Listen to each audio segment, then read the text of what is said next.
कुछ पौधों को उखाड़ दूँगी, तोड़ दूँगी, काट दूँगी और कुछ पौधे लगा दूँगी।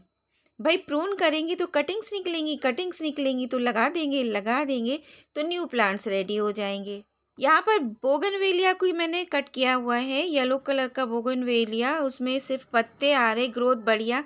तो मैंने सोचा इसकी टहनी तोड़ दें। बोगनवेलिया को आप कटिंग से लगा सकते हैं, मॉर्निंग ग्लोरी को भी आप कटिंग से लगा सकते हैं। मॉर्निंग ग्लोरी बोगनवेलिया पर चढ़ चुकी थी, तो मैंने दोनों को कट करके निकाल दिया। हर जोड़ को कटिंग से लगा सकते हैं। ये एक मेडिसिनल प्लांट है, हर जोड़ को भी कट करके निकाला है, क्योंकि ये भी और पौधों के ऊपर चढ़ गया। और यहाँ पर मैंने अपडेट किया हुआ इस जगह को, क्योंकि इतने घने-घने पौधे हो गए, बरसात में पौधों की ग्रोथ बहुत अच्छी होती है। तो मैंने प्रून कर के इतनी सारी कटिंग्स निकाल दी। अब इन कटिंग्स को आप लगा दीजिए।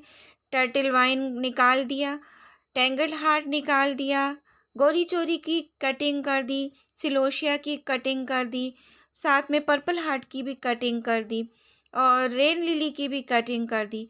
इन सब की मैंने कटिंग करी। इन सारे पौधों को आप कटिंग से अभी भी लगा सकते हैं। बरसातें चालू हैं, चली तो नहीं गई। और यहाँ पर मैंने पत्तों को, सूखे और मिट्टी को क्लीन कर दिया है। अभी यहाँ पर काम मेरा पूरा हो जाएगा, उसके बाद मैं सफाई भी कर दूँगी, मतलब धुलाई कर दूँगी। तो एक काम और करना है, जैसे कि अभी सर्दियों की शुरुआत है।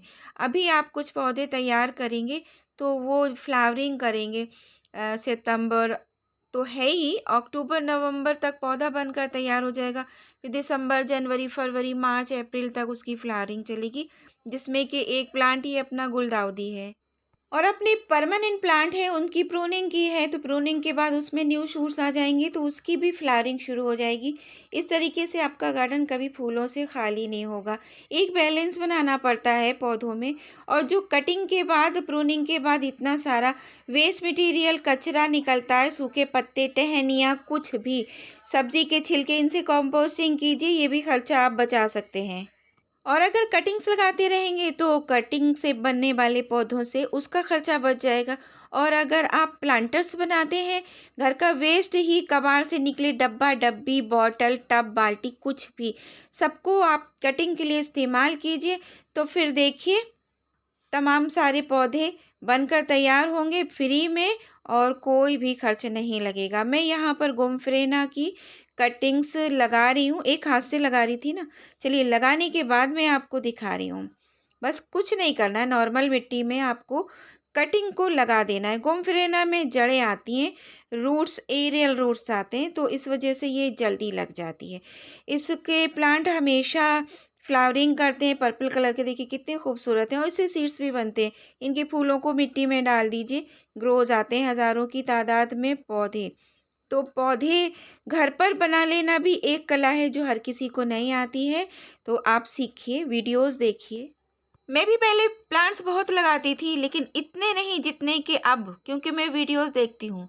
मेरी देखिए चाहे आप किसी की देखिए, कुछ ना कुछ आइडियाज़ आपको बिल्कुल अलग सा मिलेगा।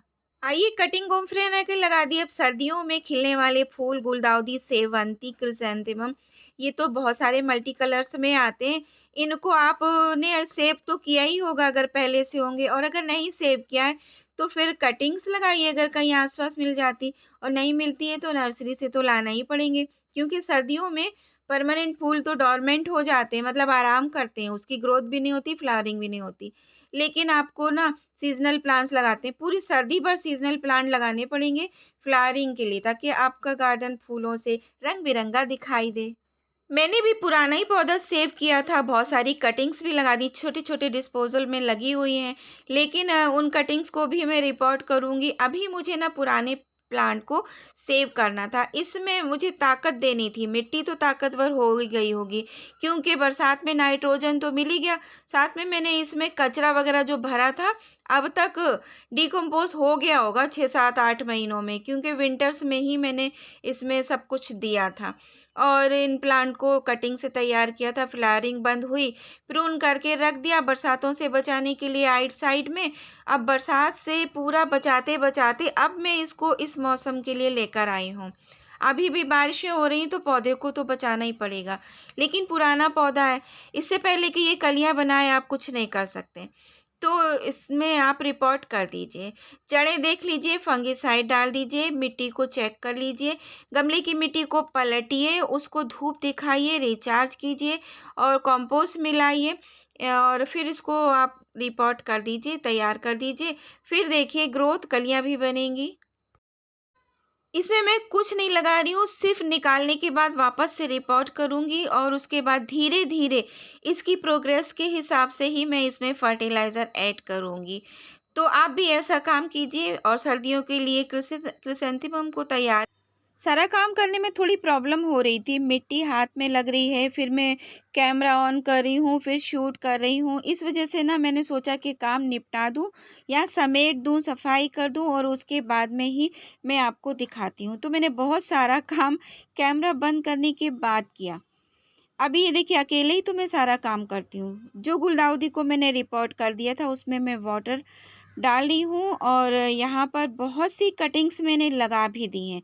डिस्पोजेबल ग्लास को ही मैंने इस्तेमाल किया है, उसी में लगा दी हैं।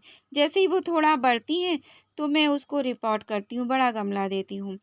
और इस तरीके से थोड़ा-सा लोकेशन भी मैं चेंज कर देती हूँ पौधों की, ऐसा भी करना ज़रूरी होता है। एक ही साइड में आप रखिए, एक ही साइड में ग्रोथ होती है, दूसरी साइड में फंगस का अटैक हो जाता है। तो उससे बचने के लिए ना लोकेशन मतलब उसको आपको गमले को घुमाना पड़ता है। और क्लीनिंग तो भाई रोज़ का काम है, बरसात हो वाइपर लगाओ। इसलिए कि काई ना लग जाए छत पर या पानी ना जमा रह जाए।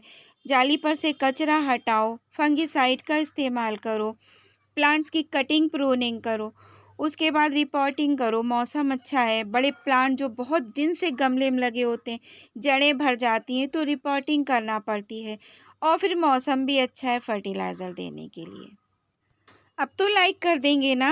सब्सक्राइब कीजिए चैनल को। अल्लाह हाफ़िज़।